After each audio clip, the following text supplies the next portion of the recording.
nous allons terminer ce soir le cycle sur le verre des vitraux avec 3 interventions. Et j'introduirai cette séance par une courte présentation sur la redécouverte au XIXe siècle des verres de couleur dont on pensait donc les procédés de fabrication perdus. Et je vous montrerai comment leur remise en circulation s'est faite progressivement, non sans difficulté pour les peintres verriers. La qualité de ces verres fabriqués de nouveau par les verreries était-elle à la hauteur des espérances des artistes du XIXe siècle? C'est une question à laquelle j'apporterai quelques éléments de réponse, et la communication d'Alix Van Carel sur les expériences de Richard Burchtal complétera ce point de vue. Puis Marie Savoldelli conclura la soirée en présentant la grande diversité des verres mis en œuvre par 4 générations d'artistes dans l'atelier Simon de Reims. Alors, à la recherche du verre de couleur, c'est un thème que j'avais déjà abordé l'année dernière en vous présentant l'abandon de la peinture sur verre et sa redécouverte dans la première moitié du XIXe siècle. Et je vous ai remis trois images sous les yeux avec trois verrières d'époques différentes pour vous montrer la progression de l'art du vitrail sur 2 siècles. Et vous voyez comment les vitreries sont venues remplacer progressivement des vitraux de pleine couleur. Et on sait la conséquence, quelle fut la conséquence de cette évolution. C'est, faute de commandes, la gamme des verres colorés au XVIIIe siècle est extrêmement réduite, voire même strictement limitée au vert bleu et au vert jaune. Ce sont les seules couleurs que l'on voit dans des vitreries encore en place. Donc vous en avez un exemple avec Saint-Roch et un projet pour une église parisienne qui illustre ce propos. Dans certains travaux de vitrerie au XVIIIe siècle, pour pallier au manque de verre de couleur, on n'hésite pas à retailler dans les verres anciens que l'on découpe et redécoupe, et c'est ce qui s'est passé avec les baies du chœur de la cathédrale de Béziers, où un vitrier a puisé dans des verres anciens pour faire ces formes géométriques et disposer d'un peu plus de couleurs que l'ordinaire. Donc, dans les premières années du XIXe siècle, l'art du vitrail suscite de nouveau un intérêt, qu'il s'agisse de projets de création ou de projets de restauration. Et donc, le retour de la peinture sur verre et du vitrail est envisagé. Alors, cette programmation donne lieu à des projets de vitraux dont certains sont très ambitieux. Et je vous ai mis à l'écran des projets qui ont des dessins en fait, qui se trouvent dans le fonds Debré des Archives nationales, qui datent de 1816 et qui sont ce que l'on espérait remettre dans la basilique de Saint-Denis qui avait perdu ses vitraux. Or, en 1816, il y avait peu de monde capable de réaliser des peintures sur verre de telle dimension. Et je vous ai mis en comparaison le vitrail qui est placé au même moment à l'église Saint-Roch, qui est fait par un chimiste et fabricant de couleurs qui s'appelle Mortelec. Mais vous voyez qu'il n'a pas de comparaison possible entre les projets du fonds Debré et ce vitrail. Et puis, je vous ai mis en bas de l'écran aussi un vitrail qui, cette fois, a été réalisé, mais 10 ans plus tard, donc en peinture sur verre, fait par des Anglais qui étaient venus participer à une expérimentation de retour de la peinture sur verre en France. Alors pour bien d'autres édifices, les projets sont beaucoup plus modestes. Les projets des architectes, souvent, sont beaucoup plus modestes. C'est le cas pour Évreux, où l'architecte envisageait de nouvelles créations. Il nous donne peu d'informations sur les moyens dont qu'il comptait mettre en œuvre pour faire exécuter ces verrières. Il donne juste des précisions sur les verres blancs et le verre de couleur qu'il pensait trouver à la verrerie de Saint-Quirin en Moselle. Et il nous dit que ces verres devaient être clairs, nets, sans bouillon, d'une belle eau, sans rayures ni ondes, sans défectuosité et surtout bien plat. Les projets de création que vous voyez pour Saint-Claude dans le Jura sont aussi assez simples. Et il y en a même un qui ressemble très fort à ce que l'on faisait comme motif de vitrerie au XVIIIe siècle. Et ces projets correspondent mieux à ce que l'on était en capacité de faire dans ces premières années du XIXe siècle. Je vous mets sous les yeux un autre projet qui date de 1835 pour Valence et qui peut être comparé à ce qui s'est fait à Saint-Denis, à la basilique Saint-Denis, dans les toutes premières années du XIXe siècle. Donc c'est une verrière, je suis désolée pour la photo de très mauvaise qualité, c'est une verrière de la chapelle des Fonts de la basilique de Saint-Denis. Et il y a une ressemblance quand même frappante entre le projet de 1835 et cette verrière mise en place par le vitrier Louis Huat. Dans la verrière de Saint-Denis, vous voyez que le verre bleu occupe une place importante et le vitrier s'en est servi pour ses fonds derrière les étoiles de verre blanc. Mais on voit, enfin, vous allez me croire, il y a dans cette verrière un peu plus de verre de couleur que d'ordinaire. Il y a des verres jaunes de plusieurs nuances, des verres violets et des verres pâles. Donc on voit qu'on a retrouvé une gamme de couleurs un peu plus élaborée que simplement le vert bleu et le vert jaune. Alors ça, c'est donc une des rares œuvres subsistantes d'un programme de vitrerie tout à fait exceptionnel que le vitrier Huin a placé dans la basilique de Saint-Denis entre 1806 et 1808. Et donc on sait qu'il avait placé dans la basilique de nombreuses vitreries avec des motifs décoratifs assez élaborés comme des étoiles qu'on voit là, des fleurs de lys, des couronnes et toutes sortes de motifs. Et on a aux archives un petit carnet de notes de Huin dans lequel il a dessiné plusieurs de ces motifs avec les couleurs qu'il pensait y employer.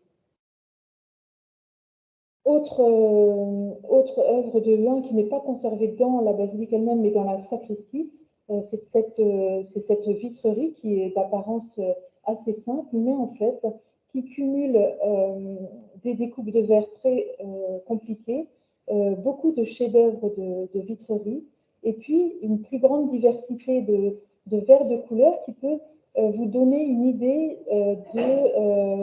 de la quantité de verres de couleurs que Huin avait utilisé pour ce programme particulier. Et vous voyez avec la petite la couronne qui est ici ou l'abeille qui est sur le croquis du carnet de dessin de Huin, qu'il comptait vraiment y employer beaucoup de verres de couleurs, notamment des rouges. Qui était censé ne plus être fabriqué dans les verres rouges. Alors, c'est vraiment un programme exceptionnel et on sait, d'après des écrits de Huin, qu'il était allé chercher ces verres un peu partout en France, en Seine-Maritime, donc à la verrerie de Roménil, mais aussi dans l'Est, à Saint-Quirin, dans d'autres verreries d'Alsace, et qu'il était même allé jusqu'en Allemagne pour trouver du verre de couleur. C'est un verre qu'il dit avoir payé très cher et lui-même, ça lui a valu beaucoup d'ennuis puisqu'il a présenté des factures qui étaient beaucoup trop élevées et qu'on lui a reproché. Alors pour revenir vers des travaux un peu moins extraordinaires et avoir des informations du côté des ateliers et surtout connaître un peu la palette de verres dont disposaient les ateliers à cette époque, je suis allée consulter les archives de l'atelier Simon de Reims qui sont conservées à la médiathèque du patrimoine de Charenton. Et pour la période que j'ai étudiée, c'est-à-dire les archives des années 1800-1845, l'activité de l'atelier Simon est vraiment réduite à de simples travaux de vitrerie. Mais la correspondance que les Simon entretiennent avec des marchands de verre Ces marchands de verre sont les dépositaires et les revendeurs des verres fabriqués dans les verreries de France. Donc cette correspondance, elle est très instructive. J'ai mis quelques exemples de factures et de documents que l'on trouve dans le fond. Et vous voyez, il y a même des fragments de verre qui sont envoyés par les verreries. Donc vous en avez un exemple sur voilà, ici, là, pour montrer en fait les différentes qualités de verre que les verreries sont capables de produire. Elles envoient des petits échantillons. Et on tire des informations intéressantes de leur correspondance avec ces marchands de verre, puisqu'ils passent commande de verre et ils ont les réponses des marchands. Donc on peut voir en fait que les couleurs qui sont employées entre les années 1810, 1820, 30, ce sont les couleurs qui sont les plus courantes. Il n'y a pas de surprise, c'est le bleu, le violet, mais le violet peut être une nuance du bleu, et le jaune. Donc on en est toujours à ces couleurs qui sont produites par les verreries depuis le XVIIIe siècle. Parfois on trouve un peu aussi de vert foncé. En revanche, il semble que plus on avance dans le temps, plus les nuances par couleur se diversifient. Et on voit qu'en 1810, par exemple, un marchand de verre leur propose 3 sortes de jaune.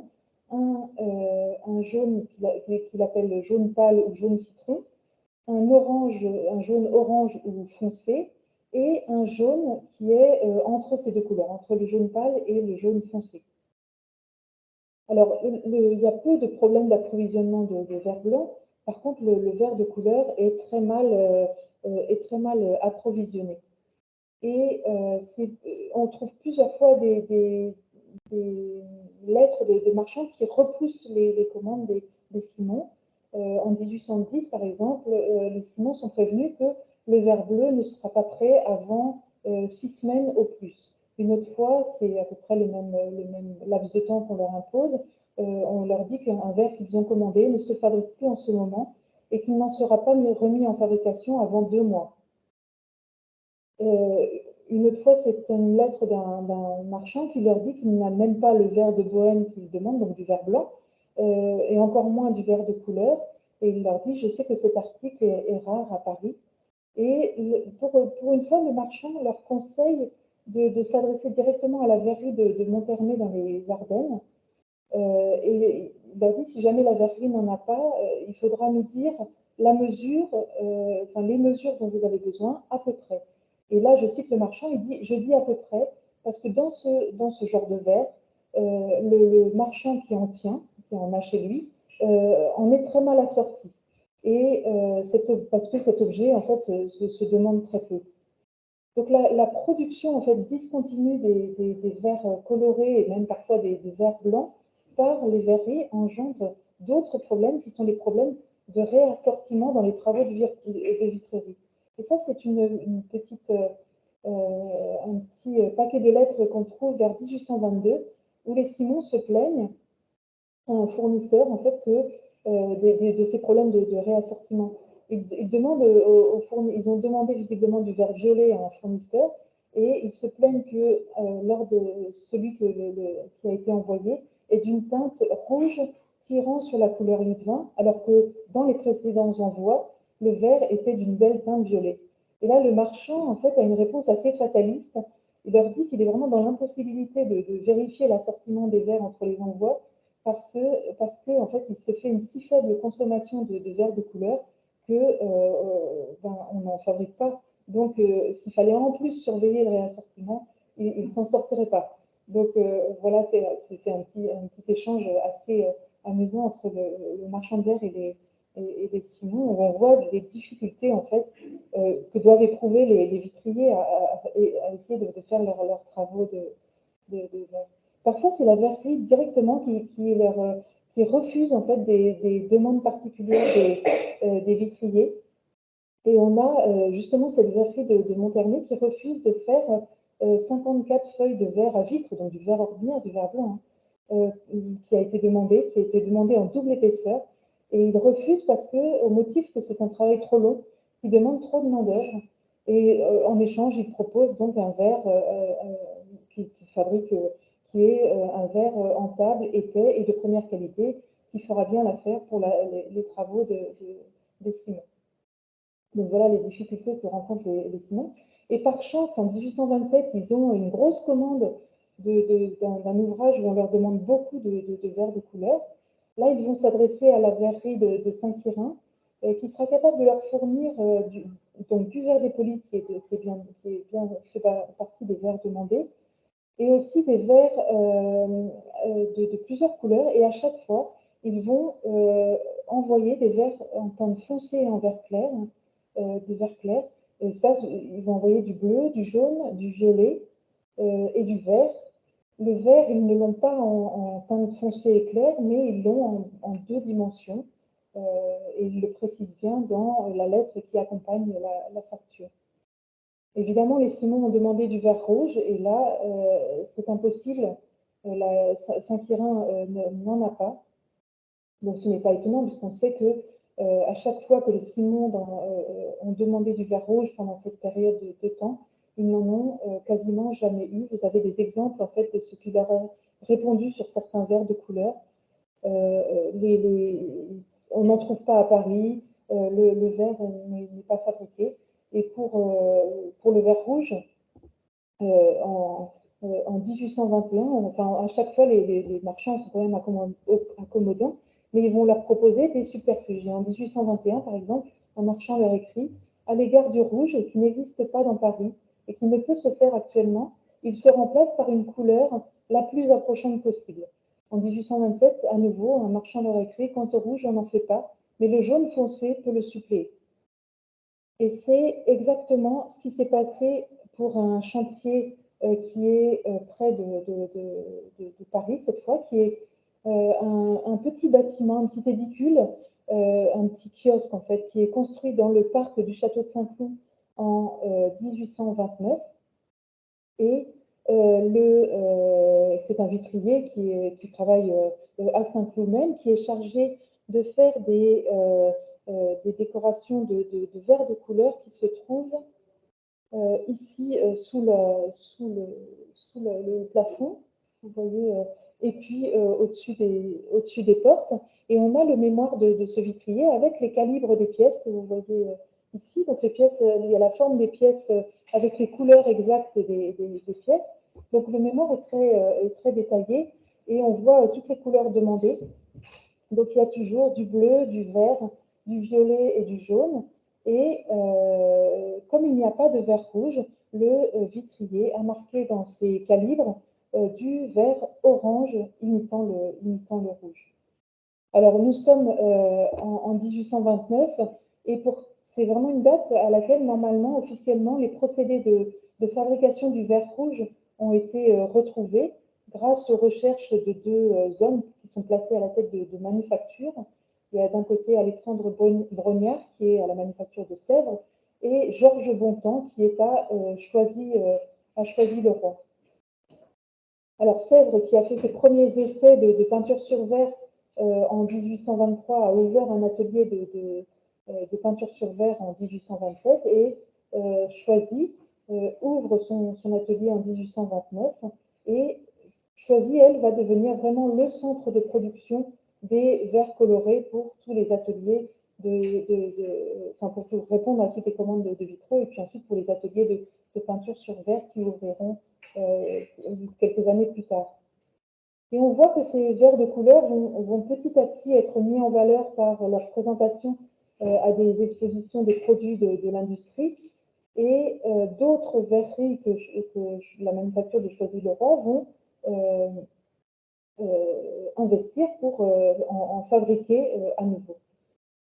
Dans les factures de l'atelier de peinture sur verre de la manufacture de Sèvres, on voit qu'en 1829, plusieurs marchands parisiens livrent à la manufacture des verres de couleur issus certainement de plusieurs verreries françaises.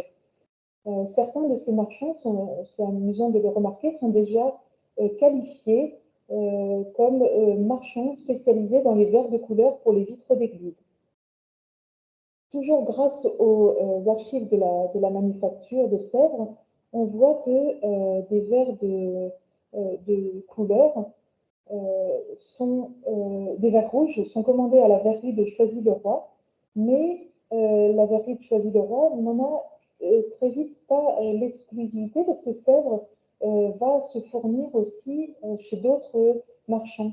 Et on voit qu'entre 1833 et 1834, il y a pas moins de 3 marchands à Paris qui sont capables de fournir du verre rouge à la manufacture de Sèvres, et parfois en très grande quantité. J'ai vu sur une commande qu'il y avait 93 feuilles de verre de couleur rouge ordinaire qui sont achetées chez le maçon qui leur a aussi fourni du verre bleu. En 1834, on voit que la Sèvres va aller demander à la verrerie de Roménil, par l'intermédiaire d'un vitrier de Rouen, des verres rouges. Et plus tard, en 1839, la manufacture aussi s'adresse directement à la verrerie de Roménil pour obtenir du verre en feuilles et du verre coloré. Et dans la facture, il est écrit que la verrerie a transformé en feuilles de verre 3 potées de verre dont les recettes avaient été données par Louis Robert, c'est-à-dire le responsable de l'atelier de peinture sur verre. Donc on voit qu'il y a vraiment une interaction entre l'atelier de peinture sur verre de Sèvres et les verreries pour travailler ce verre rouge et le rendre le plus adéquat à des commandes très spécifiques qui sont passées à la manufacture. Alors, on peut penser que les ateliers de peinture sur verre de Sèvres de Choisy, qui créent et restaurent de nombreux vitraux dans les années 1830-1840, ont la matière première nécessaire pour répondre à ces commandes. Et peu avant 1840, on voit que déjà plusieurs ateliers de peintre sur verre vont ouvrir en France. Et puis, au fur et à mesure des années, ces ateliers vont se multiplier. On en compte une quarantaine en 1849 et 4 fois plus en 1863. Il semble donc que l'approvisionnement en verre de couleur n'ait plus été un obstacle à la fabrication de vitraux à partir de la moitié du 19e siècle. Alors, pour autant, est-ce que les artistes étaient satisfaits de la qualité des verres qui étaient fabriqués dans les verreries? Rien n'est moins sûr. Comme le remarque le journal des débats en 1830 dans un article qui est consacré à la production de verres de couleur par les verreries. Cet article insiste sur le fait que les verres qui sortent de ces verreries sont très monotones, donc avec des effets très plats, voire même une totale absence de nuances. Donc il y a vraiment une critique portée déjà en 1830 sur ces verres fabriqués, vous avez vu déjà en grand nombre dans plusieurs verreries. Et en 1846, le peintre verrier Thévenot, qui est l'un des premiers à avoir créé son atelier de peinture sur verre, écrit une lettre au président de la Société d'encouragement pour l'industrie nationale, dans laquelle il expose qu'il est en train de travailler sur la question du verre rouge. Et il dit vraiment, je me suis occupé de l'imitation du verre rouge ancien. Donc, il travaille vraiment à adapter le verre rouge produit par les verreries au verre rouge ancien, parce que visiblement, il n'est pas satisfait du verre rouge moderne.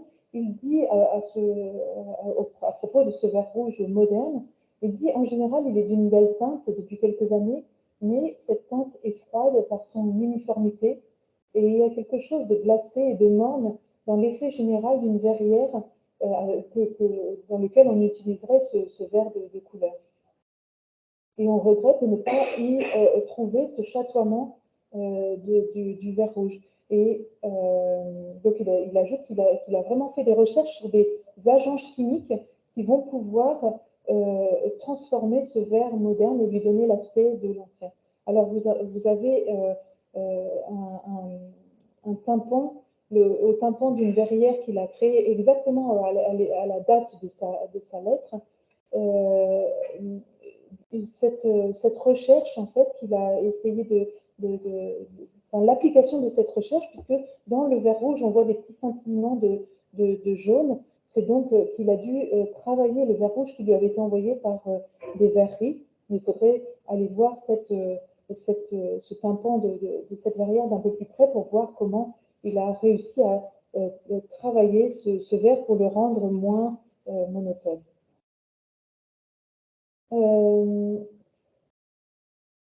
D'autres artistes ont certainement cherché à transformer le verre qui leur était fourni par les verreries, et ces transformations se sont faites avec plus ou moins de bonheur. On l'a constaté en fait en allant à Notre-Dame et en regardant les restaurations qui avaient été effectuées dans la seconde moitié du 19e siècle. Et là, je me suis fixée particulièrement sur la couleur rouge, en vous présentant ici un petit personnage donc, qui est dans la rose nord de Notre-Dame avec un vert rouge dans son bonnet, qui est un vert rouge que l'on appelle plus ou moins improprement un vert fouetté. Et ici, vous avez des verres rouges anciens de chaque côté de ce personnage. Ce panneau est tiré de la rose sud. Et puis, vous avez en dessous trois verres rouges plus ou moins bien traités par les verriers du 19e siècle. Donc, un verre rouge laissé, je ne sais pas si là, le pointeur, on ne le trouve plus. Alors, tout en bas, en fait, de l'écran, le grand panneau de verre rouge, c'est un panneau entièrement refait dans la rose sud. Et vous voyez que le verre rouge est assez plat. Alors, vous ne tenez pas compte de la poussière qui s'est mise et des effets noirs qui sont dus à cette couche de poussière et pollution. Le petit fragment de verre rouge zébré blanc, c'est un verre qui se trouve dans la rose ouest, donc qui a été trafiqué pour imiter pour imiter le verre fouetté de la rose nord. Donc c'est un verre qu'on a gravé pour enlever la couche de verre rouge et laisser apparaître des lames de verre blanc pour donner l'illusion d'un verre rouge médiéval. Et puis en bas, c'est un verre, alors je ne suis pas sûre que vous voyez très bien à l'écran, ça je le vois mieux moi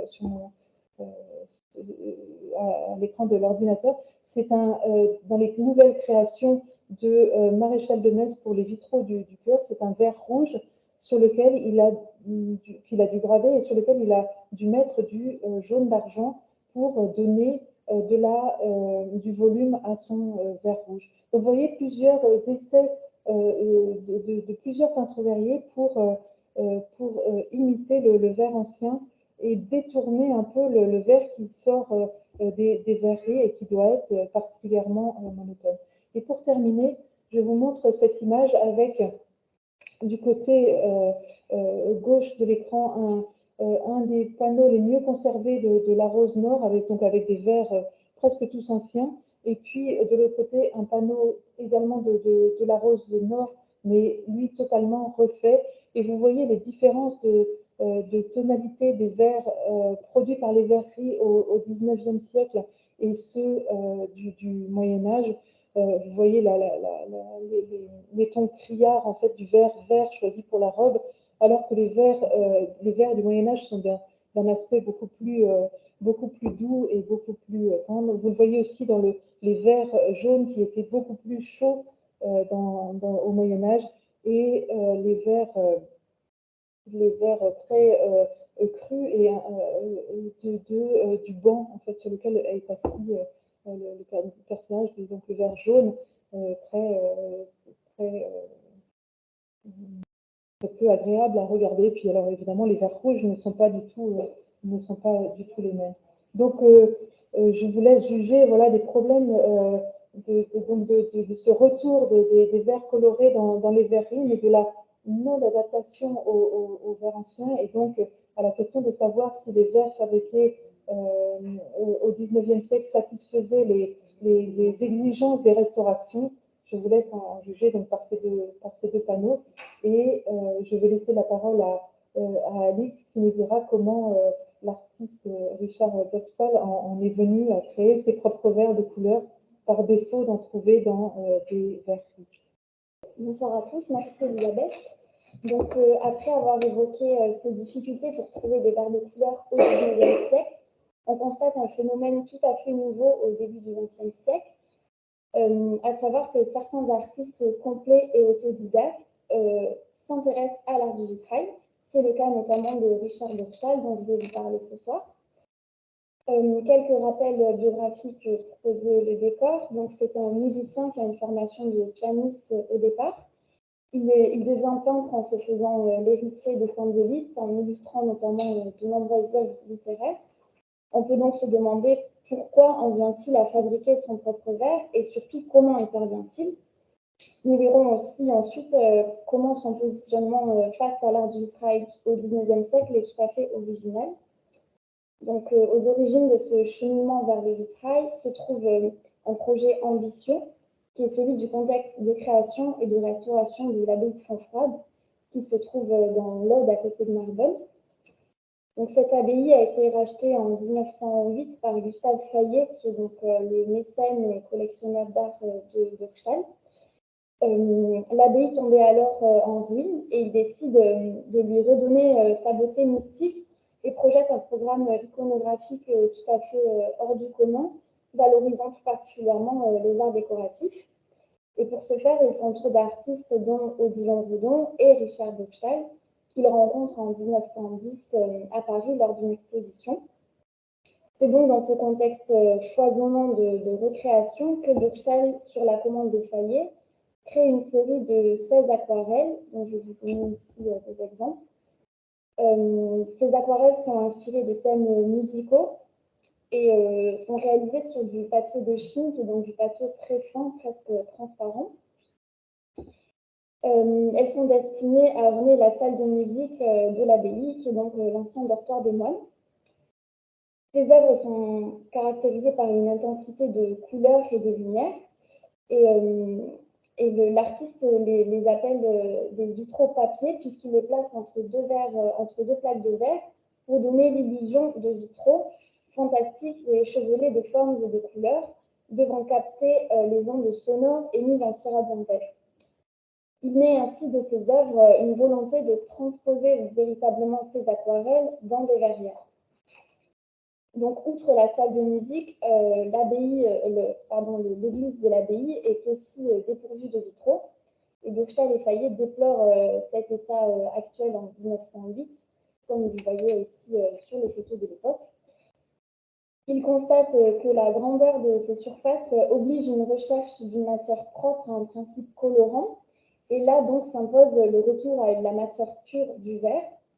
Les deux hommes entrent alors dans une période de recherche expérimentale et de tâtonnement qui débouche sur un premier constat amer, mais qui ne sera pas sans conséquence, puisque, selon eux, aucun verre existant à l'époque ne peut égaler les tonalités des aquarelles recherchées. Bockstall voit dans les verreries existantes, après avoir fait plusieurs recherches, il constate qu'elles produisent des verres morts, froids, transparents, selon lui. Il constate dans un second temps, il dénigre totalement les peintres verriers.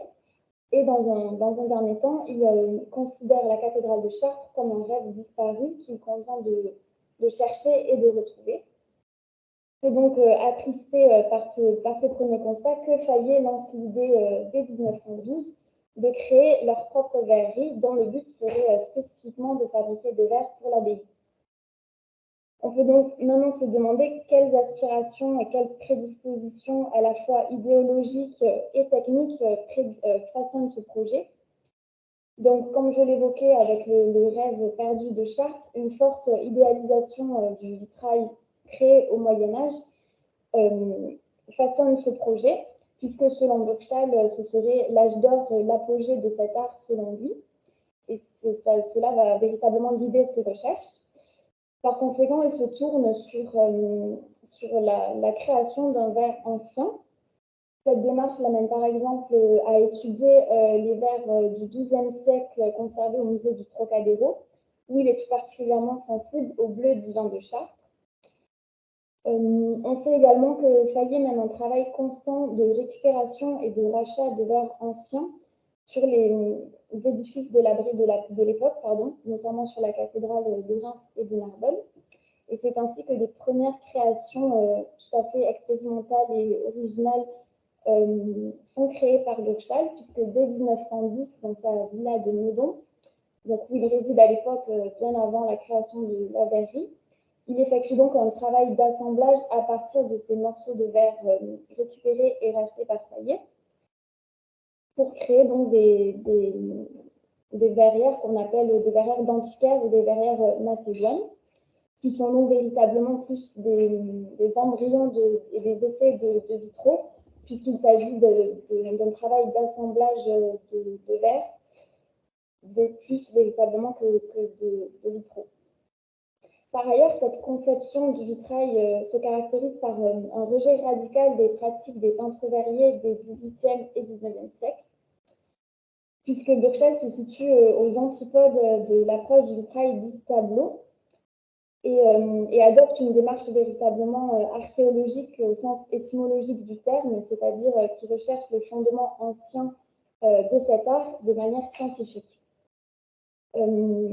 Il révèle un apprentissage des erreurs donc, du siècle du 19e siècle à ne surtout pas reproduire. Mais bien qu'il conserve donc pour modèle le vitrail du Moyen-Âge, il l'aborde d'une manière différente, en rejetant d'une part la copie et le pastiche, ne cherchant pas simplement à imiter les anciens, et d'autre part en rejetant l'usage à outrance de la peinture sur verre, au profit donc d'un retour sur la coloration du verre dans la masse même, comme les anciens. Cet objectif constitue donc un véritable défi pour l'époque, puisque aucun peintre verrier ne fabrique alors son propre verre sur le modèle des verres anciens. Pour résumer ces enjeux, on peut citer un article paru dans la presse de l'époque qui illustre parfaitement ce rejet du XIXe siècle. La difficulté était de respecter les traditions inscrites aux voûtes de fond froide sans tenter une de ces reconstitutions à la Viollet-le-Duc qui, intéressantes qu'elles soient, soit historiquement, n'en ont pas moins un gênant air de toc et sont plutôt le fruit d'un travail conjugué d'un archéologue avec des praticiens que l'œuvre d'un véritable artiste. Dès lors, on comprend mieux aussi en parallèle également la revendication de l'artiste du terme maître verrier, qualificatif qui peut sembler désuet et archaïque à l'époque, mais qui, par opposition au terme de peintre verrier, trouve finalement sa légitimité au sein de cette approche du vitrail. Il tient en effet à perpétuer ce nom, puisque selon lui, le terme de peintre verrier serait plutôt une déformation arrivée avec la fameuse peinture sur verre au XVIIIe siècle, du fait que, comme il le dit, les peintres verriers qui coupaient le verre et montaient le vitrail ne fabriquaient pas le verre eux-mêmes, et ce fut un grand dommage, comme il dit. C'est donc en tant qu'artiste complet que Burchtal entend embrasser toutes les étapes de création du vitrail, au premier rang desquelles donc la fabrication du verre. Donc on peut se demander comment il apprend en autodidacte la fabrication du verre. Donc au fondement donc, réside une connaissance qu'il mène sur un socle théorique à partir de l'étude savante d'ouvrages, de manuels anciens, de formules chimiques.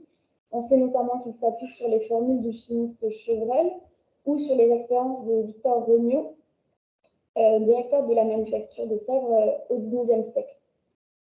Le modèle des verres anciens amène Burchtal à s'intéresser tout particulièrement à un type de verrerie dite primitive qu'il reproduit notamment dans ses dessins que vous voyez sur les fours d'Agricola, sur votre gauche, qu'il reproduit dans son ouvrage postérieur Les précieux vitraux qui hantent ses fenêtres et qu'il met en parallèle avec ses propres fours que vous voyez sur la droite. Toutefois, les difficultés et les particularités du savoir-faire qu'implique le métier de verrier exigent une longue pratique et un apprentissage concret des gestes techniques. que de toute évidence, Burchtal n'a pas. Il est donc dans l'obligation de s'entourer de tierces personnes déjà spécialisées et formées pour y parvenir. Lors de ses recherches sur le verre, on sait notamment qu'il rend visite aux peintres verriers Socard et Tournel, chez qui il se fournit en premier modèle de verre et chez qui il embauche notamment un de leurs anciens ouvriers qui sera son metteur en plomb. Donc, pour mieux comprendre, rentrons au cœur du fonctionnement et de l'organisation de sa première verrerie, la verrerie dite des Sablons située à Bièvre, qui est créée en 1912 et entièrement financée par Fayet. Soulignons d'ores et déjà le positionnement géographique favorable de cette verrerie, puisque à Bièvre se situe une carrière de sable dite de Fontainebleau, utilisée pour la fabrication du verre. On sait qu'il travaille avec plusieurs petits creusets séparés, ce qui lui permet une infinité de nuances de couleurs remarquables. On sait également qu'il chauffe au charbon avec un four droit et à feu de pleine flamme, et qu'il fabrique du verre coulé et non soufflé, technique qui est donc plus proche de celle des anciens, et donc plus rare à son époque, et qui le facilite dans ses recherches sur la coloration du verre dans la masse. Nous notons quelques précisions sur la fabrication du verre coulé. Elle s'effectue sur une plaque d'acier qui est passée sous cylindre pour l'aplatir et pour obtenir par la suite une plaque de verre de forme plus ovale généralement. On sait également que l'artiste se fournit en matière première chez l'entreprise des frères Poulenc à Ivry.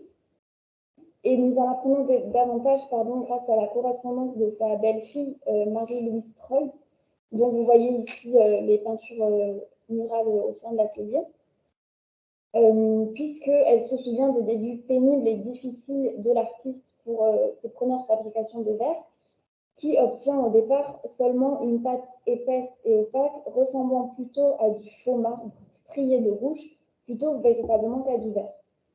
On apprend également dans ses correspondances que Burchtal est aidé d'un seul homme, qui est un ancien souffleur à la retraite des verreries Baccarat, Paul Bouger, à qui Burchtal donne les directives. On constate donc qu'il supervise et suit de très près toutes les étapes de fabrication du verre. Il fait par exemple part à Fayet dans sa correspondance des difficultés pour expliquer au metteur en plomb le suivi très précis des tracés du dessin, puisqu'il dit c'est que c'est très important pour les personnages si cet animal-là, donc en parlant du metteur en plomb, mettait les plombs à sa fantaisie, il me déformerait tout. Et c'est par la ligne du plomb que doit vivre le sujet, et non pas par le plus ou moins de peinturlurage de la tête du type genre Tournel. On retrouve donc là ce rejet de la peinture sur verre évoqué tout à l'heure, qui façonne véritablement le processus de création du verre. Après donc plusieurs expérimentations, il parvient en 1913 à retrouver les fameux bleus rêvés de Chartres, dont vous voyez ici des essais, des échantillons de verre qui sont conservés aux Arts et Métiers de Paris. Il retrouve également les qualités des verres rouges anciens dont Elisabeth nous a parlé également tout à l'heure, comme vous pouvez le voir ici, où il parvient à créer des verres rouges fouettés et striés, totalement perdus à cette époque. Pour vous donner une idée, on peut comparer ces verres rouges avec des modèles créés au XIIIe siècle pour la cathédrale de Tours. Donc, vous voyez des ressemblances entre les deux verres rouges. Burchtal parvient ainsi à se constituer sa propre bibliothèque de verres colorés et réussit le pari de fabriquer des verres colorés sur le modèle des verres anciens. Il donne un premier usage artistique et décoratif à ses essais de verre au sein du théâtre de la Grange, donc qui se situe à côté de la verrerie des Sablons, qui est au départ un lieu conçu comme une œuvre d'art totale sur le modèle du temple wagnérien de Bayreuth. Donc, vous voyez ici d'autres exemples sur les vitraux d'imposte au-dessus des portes. On remarque également que certaines de ces créations datant de la même période font également penser à des décors, des mises en scène théâtrales. Donc, quelles sont donc plus précisément les caractéristiques de ces verres? Donc ces verres dits anciens sont principalement irréguliers, lourds, vitreux et opaques, et surtout inégaux. Ils ne sont jamais totalement incolores puisqu'ils possèdent des tonalités verdâtres qui sont dues aux compositions chimiques et notamment à la variation de la présence de sable ou d'oxyde de fer. Ce verre très épais et donc très foncé, à l'aspect granuleux et presque rugueux, est donc plus proche de ce qu'on appellera plus tard la dalle de verre. Nous y reviendrons. Donc on peut voir maintenant plus précisément comment l'artiste exploite les caractéristiques de ces verres au profit donc de ces vitraux, de la compréhension de ces vitraux et plus particulièrement de la compréhension du programme iconographique de Champ-Froide. On constate d'une part qu'il préserve une certaine composition traditionnelle en créant des verrières historiées légendaires caractéristiques des XIIe et XIIIe siècles, puisqu'il reprend une composition assez traditionnelle avec des médaillons, des bordures décoratives, et il conserve des tons assez simples avec des nuances de bleu, de rouge ou de jaune. Et on constate en parallèle qu'il entremêle à cela des motifs végétaux assez originaux et stylisés, faisant plus écho à l'esthétique de l'Art Nouveau notamment, comme on peut le voir ici dans la végétation qui se déploie dans les rinceaux. Plus précisément, son esthétique est donc guidée par la contrainte d'un usage restreint de la peinture sur verre, voire par une quasi-absence de grisaille. Ce qui donne lieu, comme vous pouvez le voir ici dans les verrières à grand personnage, à des compositions très épurées, très primitives, pardon, et un dessin presque cubiste, comme il le dit dans ses correspondances à Fayet. On remarque en effet que la grisaille est utilisée seulement pour souligner quelques détails, donc au niveau des visages, des caractères et des cheveux.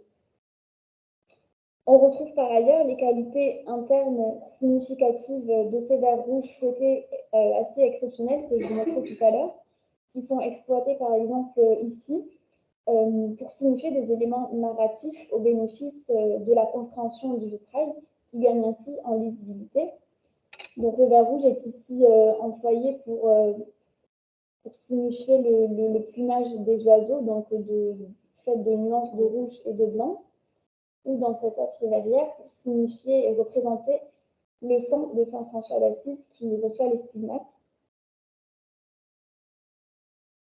Il met également en valeur des jeux et positions de tonalités de couleurs différentes en s'inspirant des effets de mosaïque, comme on peut le voir au sein de la rose occidentale de l'abbaye, où on constate que le fond bleu est composé de juxtapositions de morceaux de verre bleu de nuances différentes, faisant écho donc au procédé de juxtaposition des tesselles dans la mosaïque.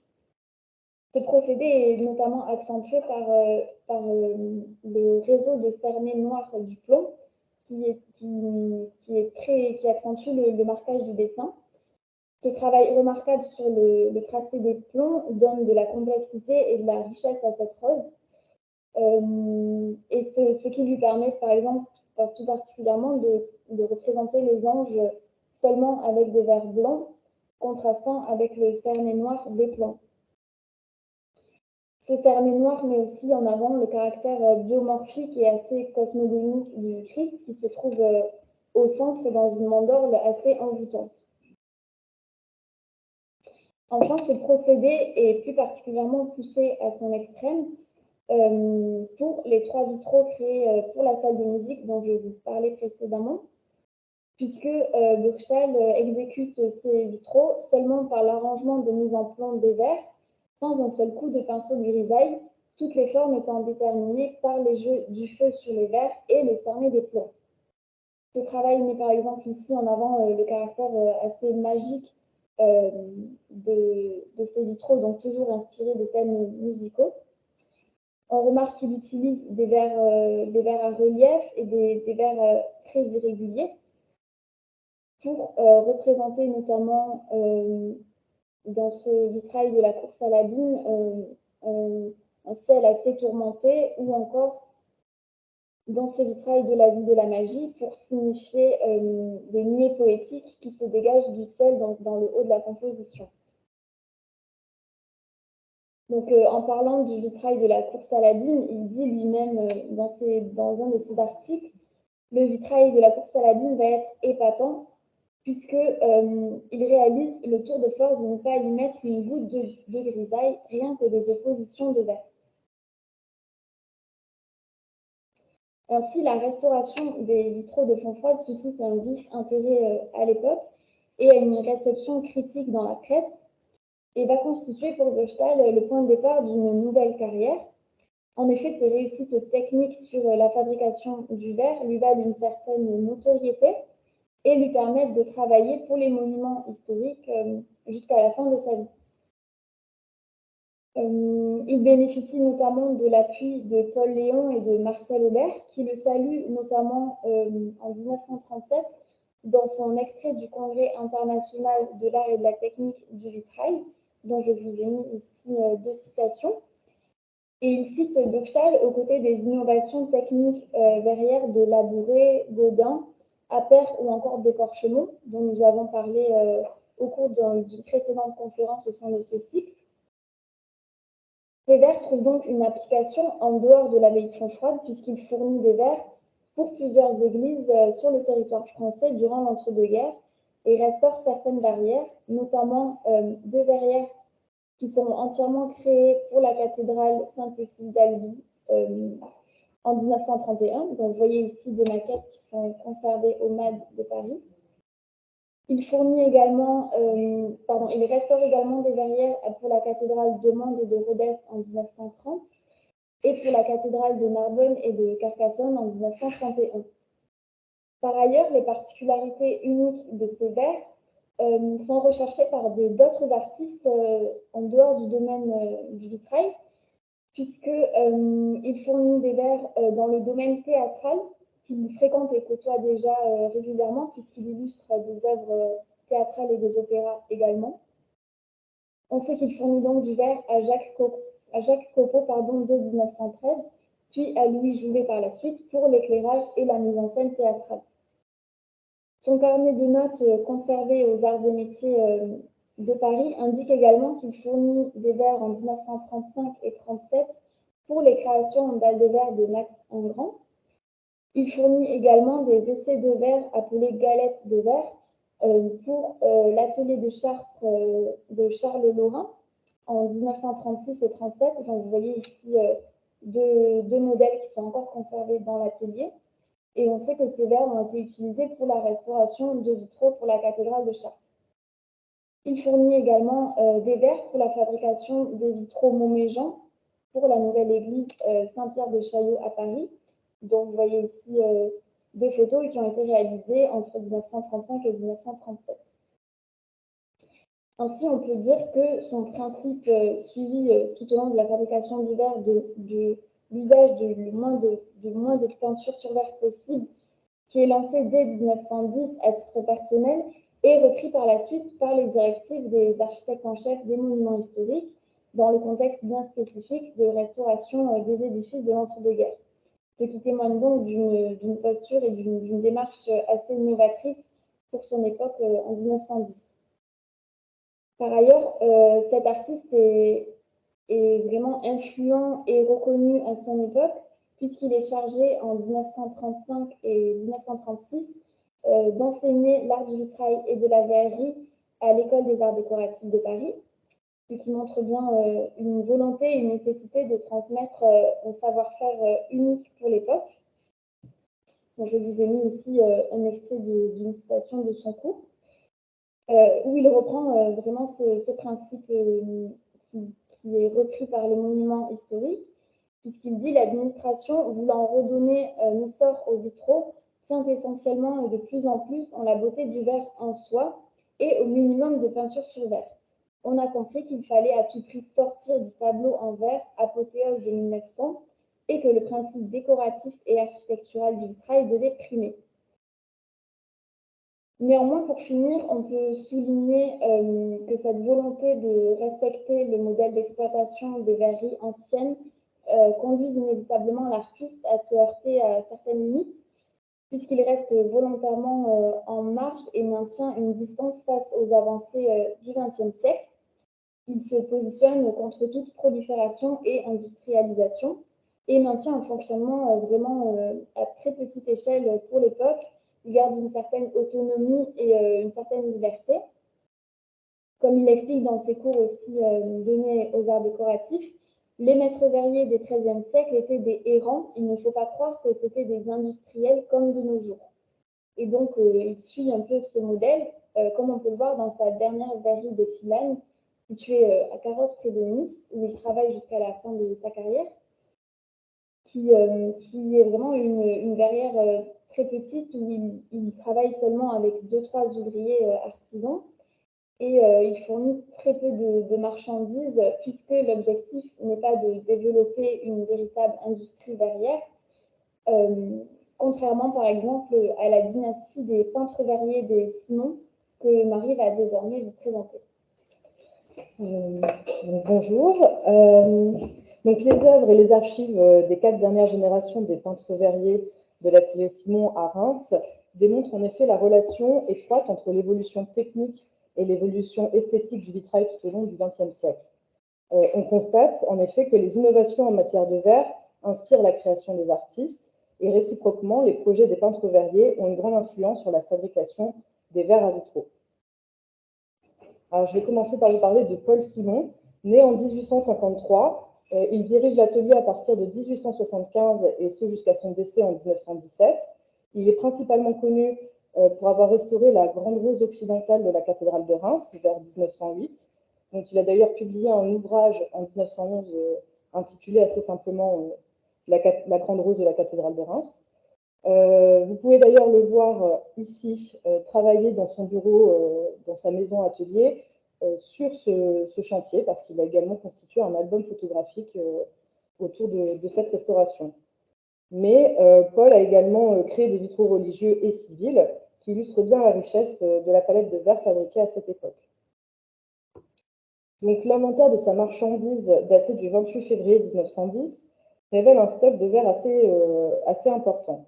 On y trouve des verres teintés foncés demi-double, des verres teintés simples, notamment dans des tons pâles, du verre antique ton verdâtre, dont vous avez un exemple ici justement trouvé dans l'inventaire, dans le fonds d'archives des Simon Marc, plus tardif mais qui pourrait correspondre.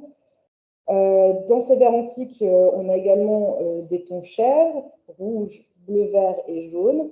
On trouve également 3 kg de verre américain, du verre coulé blanc, teinté rouge, du verre ondulé blanc et teinté, ainsi que des verres chamarrés et opalinés, dont je vous ai mis également des exemples en bas à droite, du verre jaunâtre imprimé, ou encore du verre muffle de blanc et coloré, qui donne cette vision un peu floutée, comme vous pouvez le constater avec la photo en bas à gauche. Et donc cette profusion de verre est présente dans l'Ascension du Christ, un vitrail commencé par Paul Simon et terminé par Jacques au milieu, vers le milieu et la fin des années 1910 pour l'ancien petit séminaire de Reims. On voit en effet dans cette œuvre les verres dits teintés pâles que je viens de citer, avec les tons verdâtres, chair, bleu, vert et jaune, dont il dispose dans la gamme des verres antiques. On y voit aussi les verres jaunâtres imprimés, discrètement utilisés pour les auréoles du Christ, des saints et de quelques apôtres et de la colombe, qui donnent l'impression que ces éléments irradient la lumière. Dans le fond, il a recours aux verres ondulés teintés, notamment un bleu très clair pour figurer les nuages. Il dynamise ainsi l'arrière-plan en alternant verre ordinaire et verre imprimé. L'ensemble de ces verres est ensuite peint avec de la grisaille et de nombreux enlevés y sont réalisés. Paul Simon utilise probablement une palette de verres similaire pour ses vitraux civils. En témoignent ces verrières que je pense installées en 1910 dans la salle à manger et l'antichambre de sa maison atelier en place Belletour à Reims. Elles illustrent un aspect particulièrement intéressant de la production de cet artiste, loin du tout venant et de la commande habituelle. Il exécute en effet pour son habitation privée, donc sans les contraintes imposées par un commanditaire. Nous pouvons donc imaginer qu'il crée des œuvres dans lesquelles il laisse libre cours à son imagination et son inventivité. Donc pour les vitraux de la salle à manger, présentés ici à gauche, le fond est probablement en verre muffle de transparent. Pour le reste de la composition, il utilise de nombreux verres imprimés à relief, que ce soit pour le paysage, les objets, tels que le dossier de la chaise en bas à droite, ou encore les ornements de la robe du personnage de droite. On distingue les verres chamarrés au niveau des fruits, peut-être aussi pour certains éléments de peau, ou encore pour la chevelure et les détails du vêtement de la femme de gauche. On voit dans ce vitrail l'importance accordée aux verres spéciaux, qu'ils rehaussent ponctuellement de grisaille au niveau de certains végétaux et des visages. Datant très certainement de la même période que l'inventaire du stock précédemment évoqué, ces vitraux pourraient être composés des verres similaires à ceux coulés et ondulés qui ont été répertoriés. En ce qui concerne les vitraux de l'antichambre à droite, le fond est lui aussi en vermofold. Paul Simon alterne verre à relief, verre simple et verre chamarré dans le paysage. Il choisit des verres plus ordinaires pour les carnations, les vêtements et les fleurs, qui sont les seuls d'ailleurs à être rehaussés ou peints à la grisaille. Les verres chamarrés des Américains sont à nouveau très présents dans le paysage, les chevelures, les vêtements et probablement au niveau de certaines fleurs. Il en fait aussi un usage systématique. Il n'est donc pas étonnant qu'il en commande des quantités importantes et qu'il puisse lui en rester encore 3 kg au début des années 1910. Ces nouveaux verres et l'étendue croissante de leur gamme offrent des effets lumineux et narratifs variés qui semblent pousser le peintre verrier à utiliser de moins en moins la peinture. Ces verres associés aux réseaux de plomb se suffisent à eux-mêmes pour créer des œuvres lisibles et expressives. Néanmoins, entre l'Ascension, vitrail religieux pour lequel il privilégie les verres dits ordinaires, et les vitraux civils de la place Belletour, nous constatons que les choix de l'artiste sont tout de même différents. La peinture a encore une place importante dans le vitrail religieux, pour lequel la sélection des verres est plus classique, tandis que dans le domaine civil, en revanche, les verres spéciaux sont employés en plus grand nombre et laissés tels quels, la peinture à grisaille n'intervenant donc que pour souligner certains détails. Donc Paul Simon se procure ses verres de manière régulière auprès de vendeurs parisiens, tels que la maison Massard ou chez Louis Tolin, qui apparaissent comme des marchands d'envergure qui fournissent une large gamme de verres au Simon. Plus exceptionnellement, il s'approvisionne chez Louis Epleger de Bruxelles ou chez J. Zwerins à Roermond aux Pays-Bas. En effet, il s'adresse à Epleger uniquement pour ce qu'il appelle des pierres opales blancs et à Severins, marchand de verres français, anglais et allemand, pour des verres opalescents, bien qu'il en commande également chez Massard et Tolin. Donc, de manière générale, il achète surtout des verres soufflés, des verres martelés et surtout, encore une fois, ces verres opalescents, chamarrés, jaunes, violets et bruns, des verres américains et chamarrés, également de couleur brun et violet, dont nous avons vu qu'ils étaient en vogue à la fin du XIXe siècle et encore au début du XXe.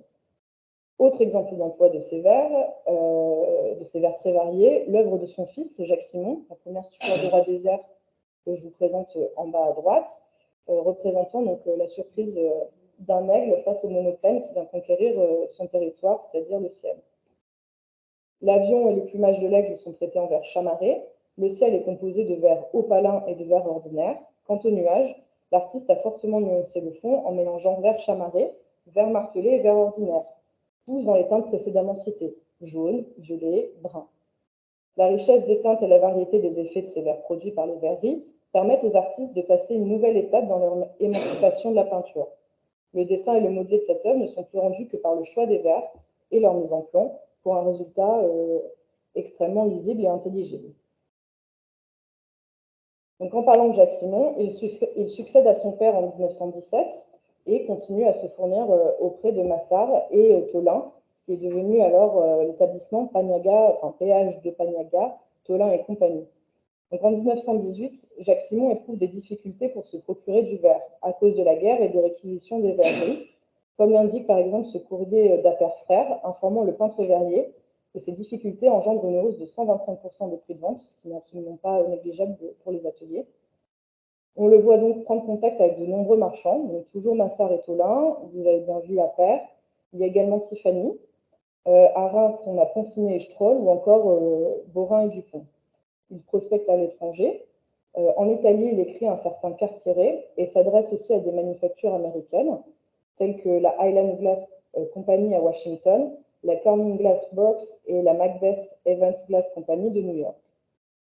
Il écrit aussi aux consuls français d'Uruguay, de Buenos Aires, de Chicago et de New York, principalement pour trouver du verre pour la cathédrale de Reims.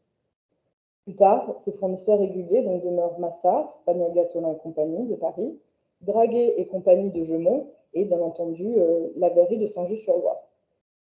Le registre d'octroi de 1921 à 1928, dont je vous ai mis un extrait ici en haut à gauche, indique qu'il s'adresse aussi à des entreprises locales, comme celle de Madame Limassé et de Madame Klein à Laon, ainsi qu'à Enorny à Épernay. Donc l'inventaire des verres en magasin au 31 décembre 1920 nous informe de la présence de verres encore plus variés qu'à l'époque de son père.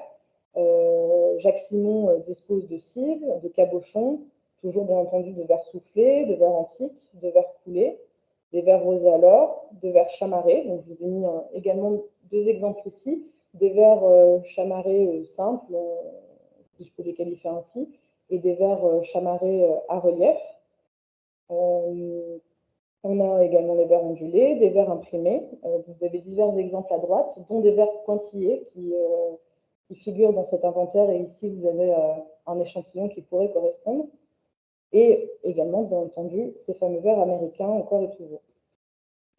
Donc, vers 1920-1930, ce sont les casses survenues lors des transports et signalées à la compagnie des chemins de fer de l'Est, qui nous montrent à quel point Jacques Simon dispose d'une palette extrêmement étendue de verres, allant du verre toujours soufflé à des verres à relief très divers, en passant par du verre plaqué, opalescent ou encore chamarré.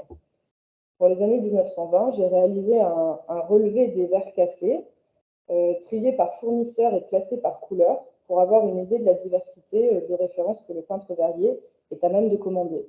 Eh bien, une idée, c'est une toute petite idée parce que je ne dispose que de ces relevés de casse et pas de l'inventaire complet des commandes de Jacques Simon.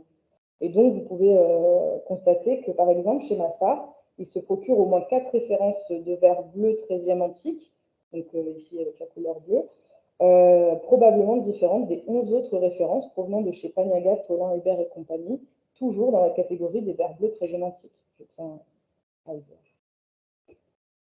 Et donc, pour choisir au mieux les verres qu'il utilisera pour ses créations et ses restaurations, Jacques Simon constitue des palettes d'échantillons de verres, véritables catalogues ou bibliothèques de référence. Ces palettes sont des cadres de bois contenant chacune 3 rangées de verres.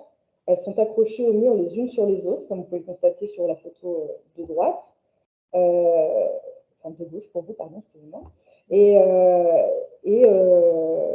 Et sur la photo de droite, vous pouvez voir que ces palettes peuvent être décrochées pour être mises devant une vitre de l'atelier et donc étudier les effets des verres à la lumière et procéder ainsi au choix des verres. Chaque échantillon de verre peut aussi être manipulé individuellement pour être vu seul ou avec d'autres échantillons et ainsi être donc comparé pour étudier l'harmonie colorée du futur vitrail. Donc, dans cette bibliothèque, dont la trace écrite est finalement l'inventaire, dont je vous ai mis un extrait à votre droite, les verres sont d'abord classés en fonction de leur type, en 11 catégories différentes. Donc, je vais vous citer. On a d'abord les verres soufflés, ensuite les verres martelés ou ondulés, qui différencient des verres seulement martelés, suivis par les verres antiques et les verres antiques plaqués, puis par les verres coulés, ceux imprimés colorés, qui se divisent eux-mêmes en différentes catégories, craquelés, marguerites, chenillés, etc.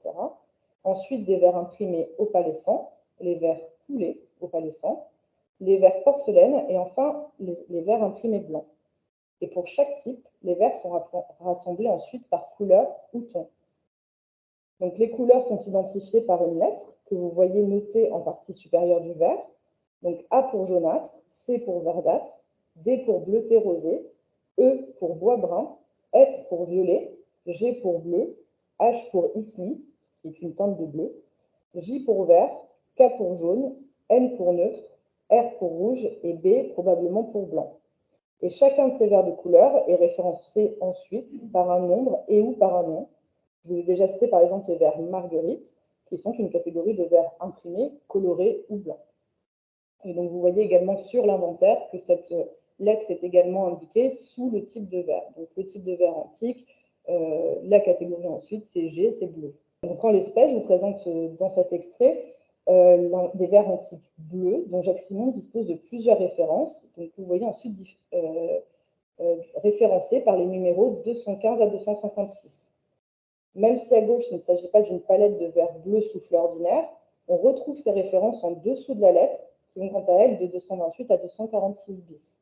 Vous ne voyez pas très bien, je suis navrée, hein, mais qui sont juste, donc vous avez les lettres et ensuite vous avez les numéros de référence des vers.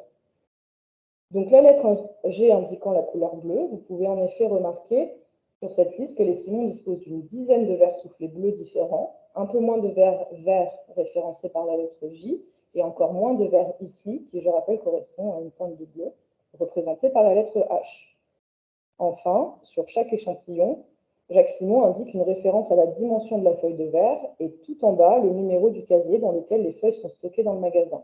Alors ici, vous ne les voyez pas très bien parce que les palettes cachent les numéros, mais normalement sur la diapositive suivante, par exemple, dans la palette du milieu, en bas, vous voyez les numéros 105 ou 313 qui sont ces fameux numéros de casier. Et donc cet outil de travail témoigne de la diversité impressionnante de vers mis à disposition des peintres verriers par les verreries. Vous pouvez constater sur la première palette un large dégradé de couleurs avec des vers d'un relief similaire ou légèrement différent. Sur la seconde, on trouve 11 vers chenillés différents de teintes et de motifs variés, ou encore 5 références de vers marguerite qui constituent un véritable dégradé jaunâtre. Et enfin, à droite, on a une des palettes de verres blancs sur les 4 conservés à l'atelier, ce qui vous donne une petite idée également de la variété de verres transparents et blancs dont l'atelier disposait pour ses créations. Donc, les possibilités qu'offrent ces nouveaux verres séduisent beaucoup le passionné qu'est Jacques Simon, qui explique même se laisser parfois terriblement entraîner lorsqu'il commence ses chantiers. Il n'hésite pas d'ailleurs à se dire heureux quand les commanditaires acceptent de nouveaux matériaux, et c'est le cas pour les pattes de verre qu'il projette d'intégrer au bouclier lumineux de l'Opéra de Reims, anciennement théâtre municipal. Et à nouveau, cela lui permet de dynamiser sa composition et de créer des effets de lumière plus travaillés, malgré l'uniformité de la couleur. Pour arriver au résultat souhaité, il mène aussi une réflexion autour du dessin et de l'épaisseur de plomb, qui donne vraiment ce volume. Et je trouve que sur la photographie de droite, on voit bien ces différences de texture entre des verres plus lumineux par rapport aux autres. Bon, alors là, la lumière n'étant pas allumée. Donc Jacques Simon met ses innovations à profit tout au long des années 1920 et 1930. Il joue avec le verre et avec ses capacités à moduler la lumière. Dans le vitrail religieux, il l'emploie au plus discrètement. Il favorise le verre monumental qui offre un léger relief à ses vitraux et permet des effets lumineux souvent un peu plus variés que que ceux des verres dits ordinaires. À cette époque, il peint la grisaille de manière mesurée mais systématique. La peinture lui sert à rehausser le dessin ou à préciser quelques éléments importants. Dans l'Ange gardien de l'église Saint-Benoît de Reims, il utilise d'ailleurs uniquement ce verre monumental, d'un relief discret, parfois invisible en fonction de l'éclairage. Vous pouvez le voir un petit peu sur la photo de gauche. On voit vraiment les reliefs en bas et plus on monte, moins on se rend compte qu'on a un verre qui a vraiment ce léger relief et qu'on est face à du verre monumental. Et qui d'ailleurs est utilisé dans des tons et des transparences différentes et encore une fois assez divers, et sur lesquels il applique de la grisaille pour les traits des visages, les chevelures, les drapés et certaines ombres. À noter d'ailleurs que ce vitrail est entièrement constitué de ce verre à relief, choix qui peut être assez surprenant dans le domaine du vitrail religieux. En ce qui concerne le vitrail civil, ici le Champagne Exportation, une frise de 4,66 m de longueur, composée de 10 panneaux. Jacques Simon multiplie les verres gravés. Il ajoute des argentures et des dorures, visibles notamment au niveau des végétaux en bas à gauche et par exemple de la frise de la caravelle à droite. Vous remarquerez également les épais globes de verre qu'il enchâsse pour représenter les fruits du deuxième panneau en partant de la gauche. Et donc, il profite de toutes les capacités de ces verres pour reproduire les textures de l'eau, du sable, des voiles, de bateaux, etc. Et il a apporté du dynamisme, du volume à ces panneaux. Jacques Simon, d'ailleurs, se laisse emporter par sa passion pour les verres, car pour l'un des panneaux les plus complexes, on dénombre plus de 14 verres différents. Il cherche à créer une fantaisie et n'hésite pas à se montrer prolifique dans le choix de ses verres pour arriver à concrétiser son idée.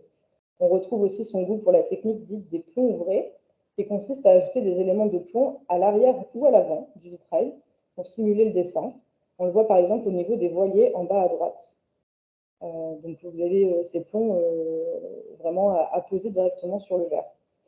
Donc c'est une technique particulièrement en accord avec cette conception du vitrail seulement en verre et plomb, car elle limite encore plus l'utilisation de la peinture assez logiquement. Et ce qui est particulièrement intéressant, je trouve, dans cette frise, c'est, vous voyez qu'il y a encore de la peinture, notamment au niveau des filets de la caravelle ou des végétaux. Mais quand on regarde la vue d'ensemble, en fait, on ne sait presque plus qu'est-ce qui est de la peinture, qu'est-ce qui est gravé, quels effets sont produits par les verres ou par des ajouts postérieurs du peintre verrier.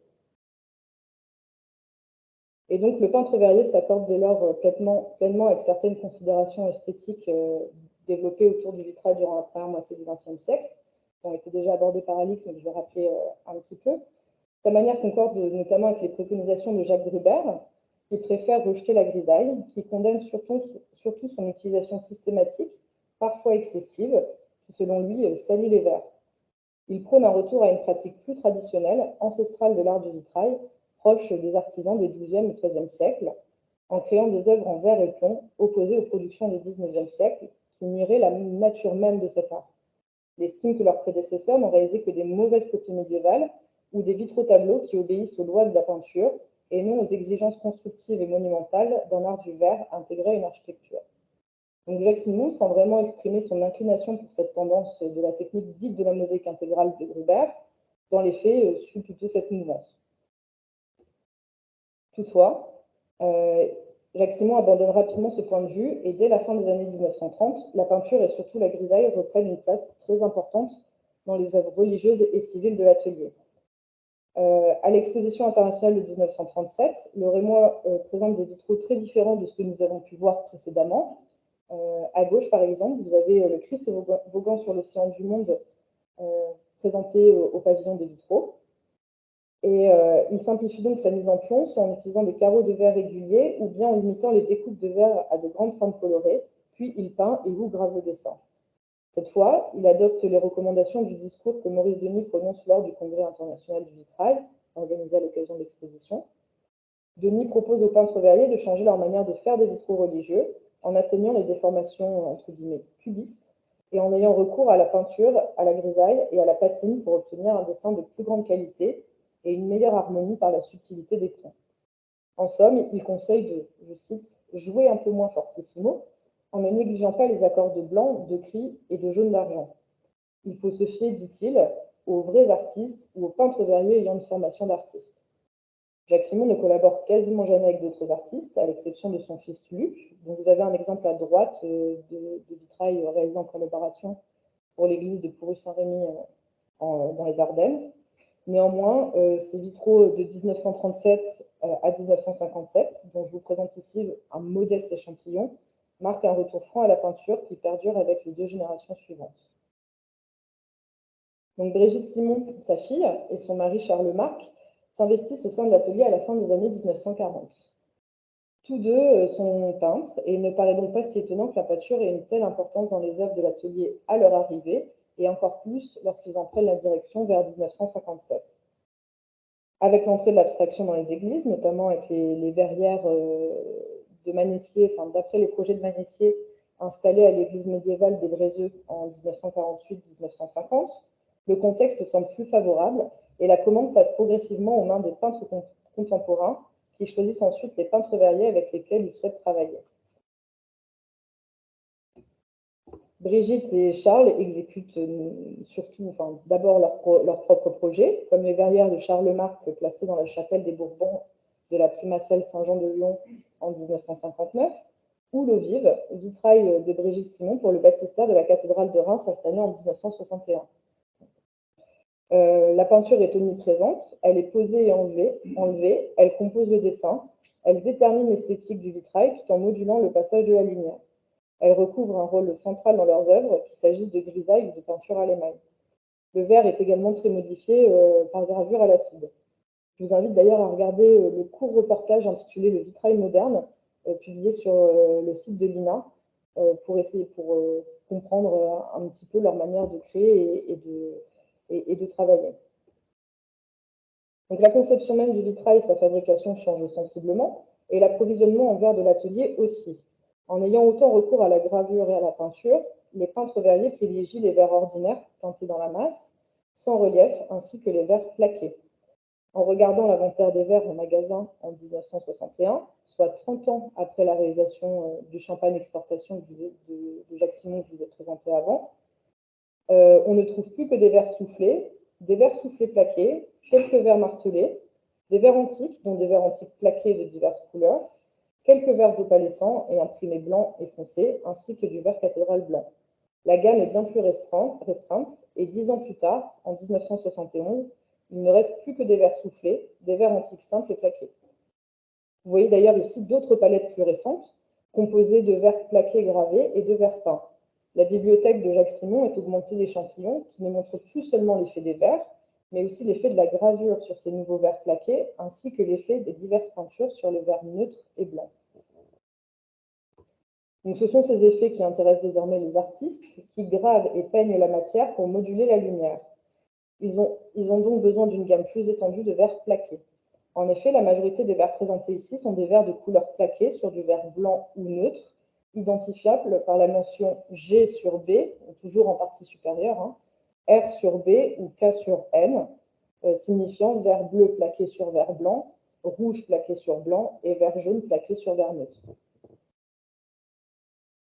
Donc en outre, selon Véronique David, à partir des années 1950, Brigitte et Charles ont su donner une nouvelle impulsion à l'atelier qui connaît, je cite, un essor considérable en contribuant au grand mouvement de renouveau du vitrail, en interprétant des maquettes de peintres de premier ordre. Véronique David estime que la retranscription des maquettes de Roger Bissière, Jacques Villon et Marc Chagall pour la cathédrale de Metz représente, je cite à nouveau, un jalon dans l'entrée de l'art contemporain dans les édifices protégés au titre des monuments historiques. Donc là, ici, vous avez des exemples des verrières qui ont été installées, qui ont été réalisées en collaboration avec l'atelier Simon Marc. Donc à gauche, d'après un projet de Roger Bissière, au centre de Marc Chagall et à droite donc de Jacques Villon. Ce n'est donc pas pour autant que le verre n'a plus d'importance et que les recherches autour de sa fabrication ne continuent pas. Et c'est là que nous comprenons que les idées des Simon Marc, et surtout de ces grands peintres qui imaginent des projets avec eux, sans avoir forcément de notions liées au verre, à ses qualités, à ses défauts, à ses effets, etc., influencent eux aussi la production du verre à vitrail. En effet, Charles Marc explique à propos de sa collaboration avec Marc Chagall que, je cite, c'est en peintre que Chagall tend à penser et à sentir. C'est la vie profonde de ses maquettes et sa vie de travail dans l'atelier qui nous permirent d'inventer à sa suite et avec lui les gestes de notre artisanat. C'est ainsi qu'on retrouve par exemple dans ce fameux inventaire de 1961 présenté en haut à gauche, un extrait, des verres antiques rouges plaqués Chagall et de diverses couleurs également plaqués Chagall, spécialement conçus pour convenir à la vision du peintre pour les verrières de la cathédrale Saint-Étienne de Metz. Le rendu des rouges, notamment dans la création, nécessite un travail sophistiqué de gravure à l'acide sur des verres plaqués, fabriqués spécialement par Saint-Just-sur-Loire. Au fil des années, avec la collaboration d'ailleurs du chimiste François Salacarda, la verrerie, qui disposait à l'origine d'un catalogue de 256 verres, produit pour Chagall près de 1000 nouveaux tons, qui seront ensuite utilisés par d'autres artistes en partie. On constate donc que ces exigences, que la collaboration des peintres avec l'atelier de verrier pousse les industries du verre à répondre à la commande artistique et à innover. Et ces partis pris perdurent avec Benoît Marc, le fils de Brigitte et de Charles, qui leur succède au début des années 1980. Peintre lui aussi, il est amené à collaborer avec d'autres peintres. La peinture et la gravure à l'acide occupent à nouveau une place centrale dans ses vitraux. On constate d'ailleurs en 1986, par le biais de l'inventaire des verres en stock, qu'il ne reste quasiment plus que des verres simples et plaqués, quelques verres opalescents, mais il n'y a aucun verre à relief dans l'atelier. Néanmoins, l'inventaire mentionne plusieurs références de verres rosés à l'or, rose à l'or, comme vous pouvez le constater sur la photo de droite. Alors, bien que ce type de verre se retrouve dans le stock des Simon dès le début du XXe siècle et que Benoît Marc dispose de plusieurs références différentes en 1986-87, je fais un petit saut dans le temps avec les vitraux réalisés d'après les projets de François Rouen à Bonaguil, parce qu'ils sont vraiment caractéristiques. puisque les verres proviennent de la verrerie également de Saint-Just-sur-Loire et ont été fabriqués spécialement pour retranscrire l'idée de François Rouen, pour cet édifice. L'artiste recherche un effet riche, un sentiment mystique et la sensation chaude générée par ce verre blanc qui, une fois oxydé, prend une teinte rosâtre. C'est une couleur très changeante en fonction du temps et des heures, qui peut passer d'un rouge vineux à un rose violine ou faire apparaître des nuances orangées, comme j'essaie de vous le démontrer sur cette diapositive. Pour obtenir ce résultat et répondre à la vision du peintre, un mélange particulier d'oxyde de métaux et d'or est appliqué par les verreries de Saint-Just lorsque le verre est encore en fusion. Toutefois, la démarche de François Rouen contraste un petit peu avec celle abordée précédemment, parce que lui-même laisse de côté le travail de peinture originellement prévu pour ce projet au profit de la gravure. Le dessin est révélé uniquement par la suppression de la couche de verre qui laisse entrevoir celle sous-jacente. Il souhaite faire sortir le dessin de la matière qui est au centre de la création. D'où la nécessité donc de cette variété de verres spécialement créés pour lui et le fait que l'atelier s'intéresse de plus en plus à la technique de la gravure au sable qui apporte de la variété dans leur façon de traiter le verre à cette époque. Donc en résumé, le XXe siècle représente une période particulièrement dynamique quant à la fabrication du verre à vitrail.